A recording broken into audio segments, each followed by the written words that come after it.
This is Basic Music Theory, Part 4B, two types of half steps, chromatic and diatonic. In Part 2, we learned about half steps. They're a feature of most music to which you listen, and we looked at how half steps function on a keyboard. In Part 4A, we learned how to count the number of half steps to get from one note to the other. Remember, when counting half steps, do not count the note on which you start. Now in Part 4B, we're going to focus on two different types of half steps. This is the first step in seeing that how you name something impacts its function and how we analyze it, even when it sounds the same as something else. If you recall from Lesson 4A,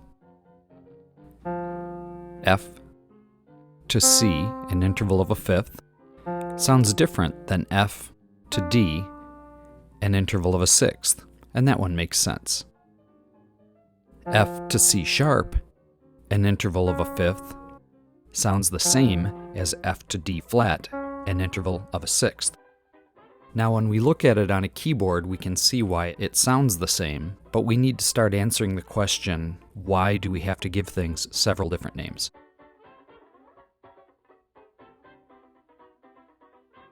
So here's a quick review of half steps. Once again, find the pairs of black keys, look down and to the left.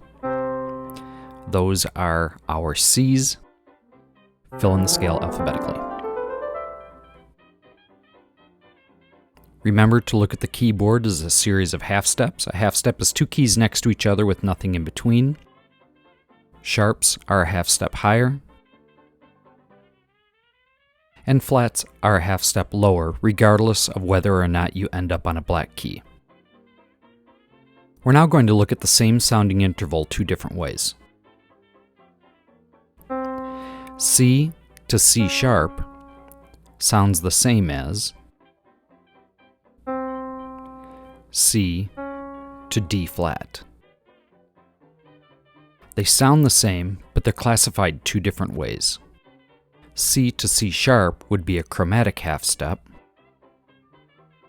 C to D flat would be a diatonic half step. They sound the same, but they have different names because they function differently. The root of chromatic is chroma. Chroma means color. Those three little dots right there, that's a mathematical symbol for the word therefore. Therefore, a chromatic note is one that is said to have more color than its natural partner.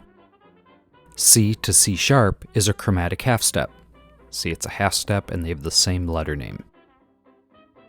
B to B flat is a chromatic half step. Half step, they're right next to each other, same letter name. G to G flat is a chromatic half step. Half step, they're right next to each other, same letter name. F to F sharp is a chromatic half step. They're next to each other, same letter name. Remember that we defined diatonic to mean the next letter or alphabetical order. Therefore, diatonic motion, and in this case, the motion of a half step, is one that goes to the next letter name. C to D flat is a diatonic half step. They're next to each other, and you can see that they change by one letter name. B to A sharp is also a diatonic half step. It's a half step that changes by one letter name. F to G flat, and E down to D sharp. That's a lot to process, I understand that, so we're going to do a couple together. What kind of half step is A to A flat? Well, first let's determine that it's a half step. There are two keys next to each other with nothing in between. And then we notice that the letter name stays the same. So that would make this a chromatic half step. What kind of half step is D to E flat? Again, we're sure that it's a half step, two keys next to each other with nothing in between. And it changes by one letter name, so it's a diatonic half step. G flat to G sharp. Is this a half step? These two keys are near each other, but there is another key in between them. So this isn't even a half step, so we don't even have to worry about any other question. The answer to this would be neither. It is neither a diatonic half step or a chromatic half step because it's not a half step. It's actually two half steps. What kind of half step is B to C? It is a half step, two keys next to each other with nothing in between. Normally we'd expect a black key to be there, but in this instance there isn't. And since it's a half step where we change by one letter name, that would make this a diatonic half step. And E to E flat. It is a half step, and we don't change letter names, so that would make this a chromatic half step.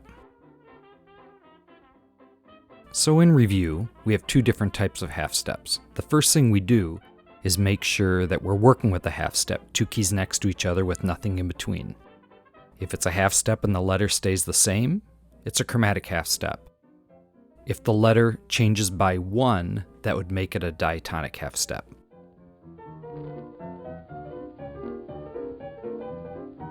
Thank you very much. This has been Basic Music Theory Part 4B, two types of half steps, chromatic and diatonic.